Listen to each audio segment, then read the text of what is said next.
नमस्कार दोस्तों, अभी हम इस वीडियो में आप लोगों को हिंदी क्लास 10th का वायरल ऑब्जेक्टिव क्वेश्चन बताने वाले हैं। सारा ऑब्जेक्टिव क्वेश्चन एग्जाम में लड़ेगा, बस इसको अच्छे से याद कर लेना क्योंकि ये VVI वायरल ऑब्जेक्टिव क्वेश्चन है। आपका रिजल्ट बहुत बेहतर बनेगा हिंदी में, क्योंकि मेरा हिंदी का हर एक क्वेश्चन बताया हुआ लड़ जाता है एग्जाम में। तो पूरा क्वेश्चन लड़ाना है तो वीडियो को पूरा देखकर अच्छे से एक बार रिविजन कर लीजिए और याद कर लीजिए, ठीक है।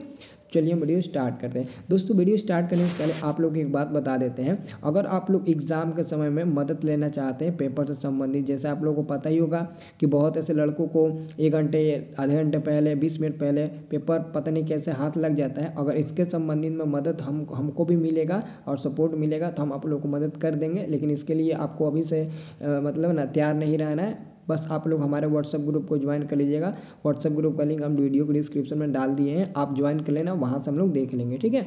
सब लोग ज्वाइन करना है। चलिए तो पहला क्वेश्चन देखते हैं। ये बहुत ज़्यादा इंपॉर्टेंट क्वेश्चन है, एक भी क्वेश्चन को मिस मत करना। मैं आपको गारंटी देता हूँ कि एक भी क्वेश्चन को मिस मत करना, ओके। पहला क्वेश्चन है, एक वृक्ष की हत्या में वृक्ष को किस रूप में कवि प्रस्तुत किया है। एक वृक्ष की हत्या जो आपका पार्ट है ना, उस पार्ट के लेखक है कुंवर नारायण, और कुंवर नारायण जी जो है ना वो वृक्ष को एक मानव के रूप में देखते हैं। तो आंसर आपका मिल जाएगा, ऑप्शन नंबर आपका C नंबर मिल जाएगा। और दूसरा नंबर है, कुंवर नारायण ने पेड़ की डाल की तुलना किससे की है। कुंवर नारायण जी जो है ना वो पेड़ की डाल की तुलना जो है ना वो राइफल से किया है। राइफल से, राइफल समझते हो, राइफल वही बंदूक राइफल। तो आपका दूसरा का आंसर मिल जाएगा B नंबर। और तीसरा नंबर क्वेश्चन है, अज्ञेय का उपनाम क्या होता है। जो अज्ञेय है ना इनका उपनाम, हिरोशिमा जो आपका पार्ट है ना, हिरोशिमा पार्ट के लेखक अज्ञेय जी है। और अज्ञेय का पूरा नाम यानी कि उपनाम होता है सच्चिदानंद वत्स्यायन। सच्चिदानंद हीरानंद वत्स्यायन होता है। तो ऑलरेडी जितना दिया है उतना ही हम लोग टिक लगाएंगे, यानी कि सच्चिदानंद हीरानंद वत्स्यायन इसका नाम होता है पूरा नाम। लेकिन उपनाम पूछा है तो सच्चिदानंद हीरानंद बताएंगे, और पूरा नाम पूछेगा तो सच्चिदानंद हीरानंद वत्स्यायन अज्ञेय बताएंगे, ओके। अब देखिए अगला क्वेश्चन हमारा आता है, कितना नंबर, हिरोशिमा। अगला आपका क्वेश्चन है हिरोशिमा। हिरोशिमा कविता में सूरज की संज्ञा किसे दी गई है। हिरोशिमा में सूरज की जो संज्ञा है वो किसे गई, अणु बम को दी गई है। अणु बम समझते हैं ना, तो आपका आंसर मिल जाएगा 4 का B नंबर, अणु बम को दिया गया। अब देखो अगला क्वेश्चन है, अज्ञेय किस काव्य धारा के कवि है। जो अज्ञेय जी है ना वो किस काव्य धारा के कवि है, तो प्रयोगवाद के हैं। कौन से हैं, तो प्रयोगवाद। आंसर आपका मिल जाएगा D नंबर मिल जाएगा। अब देख लीजिए तो अगला क्वेश्चन है, भीमराव अम्बेडकर, बाबा साहब भीमराव अम्बेडकर का जन्म हुआ था। बाबा साहब भीमराव अम्बेडकर का जन्म 14 अप्रैल 1891 ईस्वी में हुआ था। कब हुआ था, 14 अप्रैल 1891 ईस्वी में हुआ था। उनका आंसर मिल जाएगा B नंबर, इसे याद रखना। और 7 नंबर क्वेश्चन है, the caste in India their mechanism के लेखक है। The caste in India their mechanism के लेखक कौन है, तो बाबा साहब भीमराव अम्बेडकर जी हो जाएंगे। आंसर आपका मिल जाएगा 7वां का C नंबर, यही हो जाएंगे, बाबा साहब भीमराव अम्बेडकर जी हो जाएंगे। अगला मैं क्वेश्चन की बात करूँ, अगला क्वेश्चन हमारा है 8 नंबर, नमित नयन लभ में कौन सा अलंकरण है, कौन सा अलंकार है। ये आपका ग्रामर का क्वेश्चन है, यानी कि हिंदी व्याकरण का है। तो अनुप्रयास हो जाएगा, अनुप्रास हो जाएगा, अनुप्रास। ऑप्शन नंबर C मिल जाएगा, अनुप्रास मिल जाएगा। व्याकरण से पूछे जाते हैं 50-50, आपको पता है ना।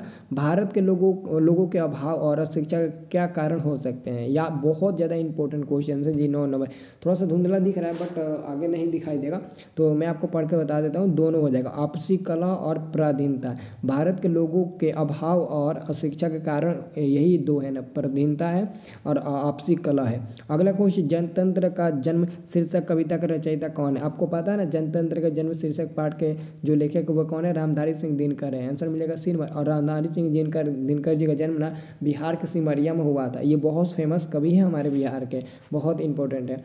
अब ये क्वेश्चन, अगला क्वेश्चन है, रसीमर्थी किसकी रचना है। रसीमर्थी जो है ना वो किन की रचना है, तो रसीमर्थी इन्हीं का रचना है, रामधारी सिंह दिनकर का। और इनकी जो प्रमुख रचना है वो है उर्वशी, जिन पर इनको पुरस्कार मिला था, उर्वशी पर, ठीक है ना। अब देखिए अगला क्वेश्चन, 20 के दांत कहानी के लेखक कौन है। जो 20 के दांत कहानी है ना उस कहानी के लेखक नलिनी विलोचन शर्मा। नलिनी विलोचन शर्मा का जन्म 18 फरवरी 1916 ईस्वी में हुआ था ना, 1916 ईस्वी में, 18 फरवरी 1916 ईस्वी में इनका हुआ था। पटना का बद्रघाट में हुआ था इनका भी जन्म, ठीक है। अगला क्वेश्चन है, 20 के दांत की साहित्यिक विद्या की है। तो जो 20 के दांत है ना वो आपका कहानी है, निबंध नहीं है बल्कि वो कहानी है। कहाँ है, तो कहानी है। 13 का आंसर क्या मिल जाएगा, आपका कहानी मिल जाएगा। 13 का ऑप्शन नंबर A मिल जाएगा, इसे याद रखना। अगला हमारा क्वेश्चन है 13 नंबर तो हो गया। 14 नंबर, बीरेन डंगवाल किस विचारधारा के कवि है। जो बीरेन डंगवाल जी है ना, बीरेन डंगवाल जी पता है किस पाठ के लेखक हैं, उनका पाठ का नाम मेरे को याद नहीं आ रहा है, याद जैसे ही आएगा मैं आपको बता दूंगा। बीरेन डंगवाल, हाँ हमारी नींद जो आपका कविता है ना, हमारी नींद, उसी पाठ के लेखक है बीरेन डंगवाल जी, ठीक है ना। तो ये हमारा आंसर मिल जाएगा रहस्यवादी, ठीक है ना, रहस्यवादी हो जाएगा ना। बीरेन डंगवाल जनवादी नहीं, रहस्यवादी है ना, रहस्यवादी है, ठीक है ना। आंसर मिल जाएगा आपका ऑप्शन नंबर बी मिल जाएगा। ओके, अब देखिए अगला क्वेश्चन, हमारी नींद में, नींद किसका प्रतीक है? गफलत का। ऑप्शन नंबर ए दिया है गफलत। आप लोग गफलत पर टिक लगाना बाबू, गफलत दिया है, ऑप्शन नंबर ए में गफलत दिया है। ओके, अब देखिए अगला क्वेश्चन 16 नंबर, दुष्चक्र में श्रेष्ठ पुस्तक पर बीरेन डंगवाल का कौन सा पुरस्कार प्राप्त हुआ था? तो ज्ञानपीठ पुरस्कार इनको मिला था। कौन सा पुरस्कार मिला था? नहीं, साहित्य अकादमी पुरस्कार मिला था। ये ज्ञानपीठ पुरस्कार नहीं होगा क्योंकि ये उनका उसी पाठ का संज्ञान। हाँ, आंसर आपका मिल जाएगा ऑप्शन नंबर सी मिल जाएगा बाबू, ठीक है ना। अगला क्वेश्चन, प्रेम वाटिका के कवि कौन है? रसखान जी हो जाएंगे। प्रेम वाटिका के कवि कौन है? रसखान जी हो जाएंगे। रसखान जी के अलावा दूसरा कोई थोड़ी ना होगा। अब देखिए अगला क्वेश्चन हमारा है 18 नंबर, रसखान किस काल की कवि थे? रसखान, आपको पता है रसखान जी जो थे ना वो भक्ति काल के कवि थे। क्यों? क्योंकि रसखान भगवान श्री कृष्ण के बहुत बड़ा भक्त थे। भक्त यानी कि भक्ति काल, ऐसे ही आप लोग पहचान सकते हो। रसखान ने माली किससे कहा है? रसखान ने माली किससे कहा? तो श्री कृष्ण को कहा है। जो श्री कृष्ण भगवान है ना, उन्हीं को हम लोग माली कहते हैं। माली कृष्ण को कहते हैं। और जो अगर मालिन कहेगा, मालिन अगर न लगा दे तो आप लोग कहते हैं ना राधा को कहते हैं। किसे कहते हैं? तो राधा को कहते हैं। अगर पूछेगा मालिन किसे कहते हैं? तो कृष्ण राधा। और कहेगा मालिन माधा तो राधा कृष्ण बताना है। ओके, ऐसे एग्जाम में क्वेश्चन आते हैं। अगला क्वेश्चन कितना, अरे यार कहाँ गया, हाँ 20 नंबर क्वेश्चन है, कृष्ण को चोर क्यों कहा गया? कृष्ण को चोर क्यों कहा गया? क्योंकि वो मक्खन चुराते थे इसलिए? नहीं, मतलब गोपियों के दिल चुराने के कारण? नहीं, ये सब बात नहीं होगा, ठीक है। ऑप्शन नंबर क्या होगा? बी नंबर, भक्तों के मन को अपनी ओर आकृष्ट करने के कारण ना कृष्ण को चोर किया। वो किसी भी मतलब इंसान को ना, किसी भी भक्त को अपने ओर मोह लेते हैं। ओके, अगला क्वेश्चन, मनुष्य की मुक्ति का मार्ग क्या है? मनुष्य की मुक्ति का मार्ग आपका है गुरु कृपा का, ईश्वर कृपा। तो यहाँ पर आपका 21 का आंसर क्या मिलेगा? 21 का आंसर ए नंबर मिलेगा, ईश्वर कृपा, ठीक है ना। क्योंकि ईश्वर के बिना मनुष्य का अस्तित्व नहीं है और मनुष्य के बिना ईश्वर का अस्तित्व नहीं है, इसलिए ईश्वर कृपा होगा। ऑप्शन नंबर ए होगा, सेन साहब किस कहानी के पात्र हैं? तो जो 20 के दांत आपका पाठ है ना, उसी पाठ का है ये आपका, सेन साहब उसी पाठ का ना है। अब देखिए अगला क्वेश्चन, सेन साहब को कितनी लड़कियाँ थी? सेन साहब की 5 लड़कियाँ थी। कितनी लड़कियाँ थी? 5 लड़कियाँ थी। अगला क्वेश्चन, जनतंत्र में क्या होता है? जनतंत्र में क्या होता है जी? तो जनतंत्र में क्या होता है आप लोगों को पता है ना। जनतंत्र में उपयोग सभी होता है, यानी कि जनता सिंहासन पर आरूढ़ होती है, जनता स्वयं शासन करती है, जनता की इच्छा की बलवती होती है। ये सही बात है, ऑप्शन नंबर आपका डी सही उत्तर मिल जाएगा। अब देखिए अगला क्वेश्चन, शासन की शक्ति किनके हाथों में होनी चाहिए? देखो शासन की शक्ति आजकल नेताओं के हाथ में है, लेकिन एक्चुअल में शासन की शक्ति जो है ना वो मेहनत कशों के हाथ में होना चाहिए। मेहनत कशों मतलब किसान मजदूर, जो हम लोग जनता है, हम लोग के हाथ में होना चाहिए। लेकिन क्या करें, शासन की पूरी शक्ति नेताओं के हाथ में है। अब देखो अगला क्वेश्चन, सुरेंद्र में कौन सी संधि? जो सुरेंद्र है ना उसमें कौन सी संधि है? तो आप लोग को याद रखना है, जो सुरेंद्र आपका शब्द है ना उसमें आपका गुण संधि है, क्योंकि सुरेंद्र नाम है, एक अच्छा नाम है, तो गुण से ही हम इस नाम को पुकारेंगे, याद रखना। अगला क्वेश्चन है, सन्मार्ग का संधि विच्छेद करिए। सन्मार्ग का संधि विच्छेद करिए। तो याद रखिए आधा 9 है, तो आधा 9 के कारण हमारा इसका बन जाएगा आधा 7, यानी कि 7 प्लस मार्ग। तो यही हमारा आंसर बन जाएगा, ऑप्शन नंबर ए बन जाएगा। अगला क्वेश्चन, अभ्युदय का सही संधि विच्छेद क्या होगा? अभ्युदय का सही संधि विच्छेद क्या होगा? तो 28 का आंसर मिल जाएगा बी नंबर, अभि प्लस उदय हो जाएगा, अभ्युदय। अगला क्वेश्चन, पवन का संधि विच्छेद, पवन कौन सी संधि है? पवन। तो ध्यान से देखिएगा, जो आपका पवन नाम है ना, पवन नाम, ये हमारा अयादी संधि से आता है, अयादी। ऑप्शन नंबर आपका डी नंबर मिल जाएगा, अयादी संधि। क्योंकि आपको पता है ना स्वर संधि 5 प्रकार के होते हैं, उसी में आपका प्रकार है ये अयादी संधि। ओके, अगला क्वेश्चन है, पवित्र का सही संधि विच्छेद क्या होगा? अभी क्वेश्चन हम लोग पवन थे ना, अब पवित्र का संधि विच्छेद पूरा पो प्लस वित्र हो जाएगा। क्या हो जाएगा जी? ऑप्शन नंबर क्या आपका मिल जाएगा? ऑप्शन नंबर आपका मिल जाएगा बी नंबर, ठीक है ना, पो प्लस इत्र हो जाएगा। पो प्लस पवित्र बनेगा, क्योंकि आपको पता है ना ये वी है ना, वी इस ई का मतलब हुआ, इस वी का मतलब हुआ इसमें छोटा ई है, और अगर आपको बता दें इस वी का मतलब हुआ बड़ा ई, जो हम आपको बहुत पहले ही बता चुके उस दिन इसी में हम लोगों ने क्लास में फंसे थे, लाइव क्लास में, आप लोगों को पता है ना। अगला क्वेश्चन है निर्गुण का सही संधि विच्छेद। निर्गुण का सही संधि विच्छेद आप लोग को देखना है कि क्या होता है। तो ऑप्शन नंबर हो जाएगा ए नंबर, निगुण विसर्ग हो जाएगा, निह प्लस गुण हो जाएगा।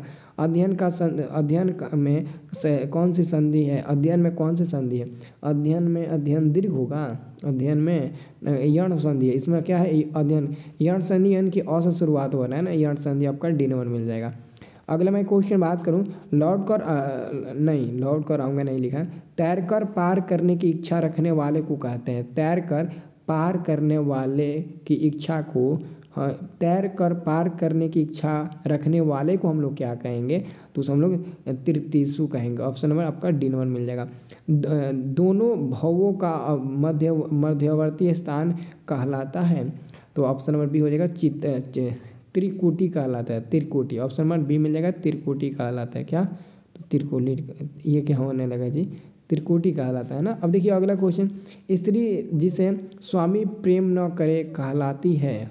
स्त्री जिसे स्वामी प्रेम न करे, ये देखो मतलब कि कोई स्त्री है, उसके स्वामी मतलब कि उसके जो पति है वो उसे प्यार ना करे, उससे प्रेम ना करे, तो उस औरत को हम लोग क्या कहेंगे? उस औरत को हम लोग क्या कहेंगे? तो दुर्भागा कहेंगे। दुर्भागा, जैसे कि तेरा दुर्भागा फूटा हुआ है, तेरी जो पति है, तेरा जो पति है वो तेरे से प्रेम नहीं करता है, तो एक्चुअली में हम उस सिचुएशन में उस औरत को दुर्भागा ही नाम देंगे। ओके, अगला क्वेश्चन है 36 नंबर, जो कठिनाइयों से समझ में आता है उसे हम लोग क्या कहते हैं? तो 36 का सही आपका जवाब मिल जाएगा। ऑप्शन नंबर आपका ए नंबर मिल जाएगा, दुर्भोग कहते हैं। आप लोग को पता है ना, जो आप लोगों का एक मूवी आया है 12th फेल, आप लोगों ने एक मूवी देखा होगा 12th फेल। अभी जो नया आया है, मैं यूट्यूब पर नहीं दिया है, हॉटस्टार पर अगर रिचार्ज होगा तो मिल जाएगा, नहीं तो इधर उधर से पता नहीं कैसे डाउनलोड कर लेते हैं। लेकिन जो 12th मूवी है ना, सबसे कम पैसा में, कम खर्च में, कम दिन में बना हुआ है, और सारे जितने में हम जैसे स्टूडेंट हैं, आप जैसे स्टूडेंट हैं, सबको मोटिवेट ये फिल्म किया है। अगर जिस बंदे ने ये फिल्म देख लिया ना, वो उसी दिन ठान लेगा कि हम IAS बन कर ही दम लेंगे, IAS बन कर ही दम लेंगे, IPS बन कर ही हम लोग दम लेंगे। क्योंकि उस फिल्म में थोड़ा सा भी कहीं भी मार काट नहीं है। और एक बार आप लोगों ने वो फिल्म देख लिया ना, तो समझ लेना कि आप अपने ज़िंदगी को मतलब ना सुधार दोगे, ये खुद के ऊपर कॉन्फिडेंस रख कर, ये मेरा दावा है। तो मैं आपसे यही कहूँगा कि एक बार ज़रूर टाइम निकाल कर देख लेना। ओके, लेकिन पढ़ाई छोड़ कर नहीं, ठीक है? क्योंकि बहुत मतलब ना वो ज़बरदस्त मूवी है यार, ठीक है? चलिए, तो ये हो गया ना। अब देखिए 37 नंबर क्वेश्चन, तद्भव शब्द कागा का तत्सम क्या होगा? ये जो देखो कागा आपका तद्भव है, इसका तत्सम रूप आपको बताना है। तो 37 का आपका आंसर मिल जाएगा, 37 का ऑप्शन नंबर बी मिलेगा, काक मिल जाएगा। अगला क्वेश्चन, निम्नलिखित में कौन शब्द तत्सम है? तत्सम आपको शब्द बताना है। तो 38 का आपका सही जवाब मिल जाएगा, 38 का सही जवाब मिल जाएगा, ऑप्शन नंबर ए मिल जाएगा, त्वरित मिल जाएगा। ओके, अगला क्वेश्चन आपका 39 नंबर है, ही तद्भव शब्द का तत्सम रूप क्या होगा? तो 39 का आंसर आपका ऑप्शन नंबर 39 में हाँ हृदय हो जाएगा, हृदय ऑप्शन नंबर ए हो जाएगा। अगला क्वेश्चन, कौन सा शब्द देशज है? देशज शब्द आपको बताना है, देशज शब्द चुनकर बताना है। कबड्डी देशज है, क्योंकि कबड्डी हर मतलब हर जगह खेला जाता है, ये देश यानी कि कंट्री लेवल पर है, आप कह सकते हो। अगला क्वेश्चन है, छत्र का तद्भव क्या होगा? छत्र का तद्भव, देखो छत्र का तद्भव बनाना बहुत ईजी होता है। छत्र का मतलब कि छाता जो बरसात के दिन में आप लोग पहनते नहीं हो, बल्कि ऊपर लेकर चलते हो। अगला क्वेश्चन, बाघ शब्द का तद्भव रूप क्या होगा? बाघ का, तो इसे याद रखना, बघेरा हो जाएगा ना, बघेरा। केला शब्द का तत्सम क्या होगा? अब देखो यहाँ पर केला आ गया, तो केला का क्या हो जाएगा जी? तो आपका केला का बन जाएगा ऑप्शन नंबर कदली बन जाएगा, कदली क्या बन जाएगा? कदली बन जाएगा। ओके, अब देखिए अगला क्वेश्चन है 44 नंबर, पुष्प का ये 44 नंबर क्वेश्चन है ना, बहुत इंपॉर्टेंट क्वेश्चन है, इसको याद रखना। पुष्प का तद्भव रूप क्या होगा? पुष्प मतलब कि फूल, समझते हो ना? पुष्प मतलब क्या होता है? तो फूल होता है। ओके, तो इसका सही जवाब क्या मिल जाएगा? आप लोग याद करें, इसका सही जवाब मिल जाएगा आपका ऑप्शन नंबर ए मिल जाएगा, ठीक है ना? फूल होता है। ओके, पुष्प मतलब कि फूल, आप लोग सब समझते हो, सब लोग समझते हैं। अब देखो गधा का तत्सम रूप क्या होगा? गधा मतलब कि गधा मतलब कि क्या? गधा, तो ये तो बहुत ईजी है ना। नहीं, गधा का गधा नहीं होगा, गर्दभ होगा। एक बार इस क्वेश्चन को देखिए ना, हमको थोड़ा सा डाउट लगता है, गधा है ना, तो गर्दभ होगा ना, गर्दभ होना चाहिए, ठीक है? एक बार इस क्वेश्चन को देख लेना जी, ठीक है ना? अब देखो घोटा का तद्भव रूप क्या होगा? तद्भव, देखो तद्भव तत्सम, ज़्यादा क्वेश्चन पूछ रहे, क्योंकि इस पर क्वेश्चन आता है तीन चार क्वेश्चन तो एकदम फिक्स है कि इस पर अबे करेगा, 3-4 क्वेश्चन एकदम फिक्स है कि इस पर क्वेश्चन आएगा। तो क्या आंसर मिलेगा, घोड़ा हो जाएगा, घोटक का आपका घोड़ा बन जाएगा। यज्ञ तत्सम शब्द का तद्भव क्या होगा, तो यज्ञ हो जाएगा। अगर क्वेश्चन है प्रत्येक का संधि विच्छेद क्या होगा, प्रत्येक का संधि विच्छेद क्या होगा, जो प्रत्येक है ना प्रत्येक, इसका सही संधि विच्छेद पता है क्या होता है, प्रति प्लस एक मतलब कि प्रत्येक मिल जाएगा। अगला हमारा क्वेश्चन बनता है, देखिए ये कितना हो गया, ये हो गया कितना नंबर है जी, हाँ जी कितना नंबर, 49 नंबर है ना। हाँ, राजवर्षी का संधि विच्छेद क्या होगा, राजवर्षी का जो सही संधि विच्छेद होता है ना वो क्या होता है, तो राजवर्षी का सही संधि विच्छेद हो जाएगा राज प्लस ऋषि, ऑप्शन नंबर 1 हो जाएगा। अभ्यर्थी में कौन सा संधि, अभ्यर्थी में कौन सा संधि है, तो आपको 50 का आंसर मिल जाएगा, यण संधि हो जाएगा। और अगर 51 नंबर क्वेश्चन है, 51 नंबर क्वेश्चन देख लीजिए, 51 नंबर क्वेश्चन इंपॉर्टेंट है। ये आपका क्वेश्चन है 51 नंबर कि किसके अनुसार सेनों ने सिद्धांतों को भी बदल दिया था, किसके अनुसार, तो 51 का आंसर मिल जाएगा ऑप्शन नंबर बी, खोखा के अनुसार, याद रखना। अगला क्वेश्चन देखिए, अगला क्वेश्चन आपका 52 नंबर है ना, 52 नंबर क्वेश्चन है, दारिस नामक सोने के सिक्कों से बड़ा घड़ा किसे मिला था, तो वारेन हैंगस्टन को मिला था, वारेन हैंगस्टन को मिला था। यहाँ पर आपका सी नंबर आंसर मिल जाएगा। ओके, तो मैंने जितना भी क्वेश्चन बताया ना, सब एग्जाम में लड़ने वाला भी यही क्वेश्चन बताया है हमने, ठीक है ना। ये क्वेश्चन आप कहीं खोजोगे ना तभी नहीं मिलेगा, किसी के PDF में भी नहीं मिलेगा, जो कि हम आपको बता देंगे। आप लोग चिंता मत करें, एग्ज़ाम में आप लोगों का हिंदी में 95 प्लस नंबर नहीं आएगा, तो मेरे को बताना, सबका नंबर आएगा। ओके।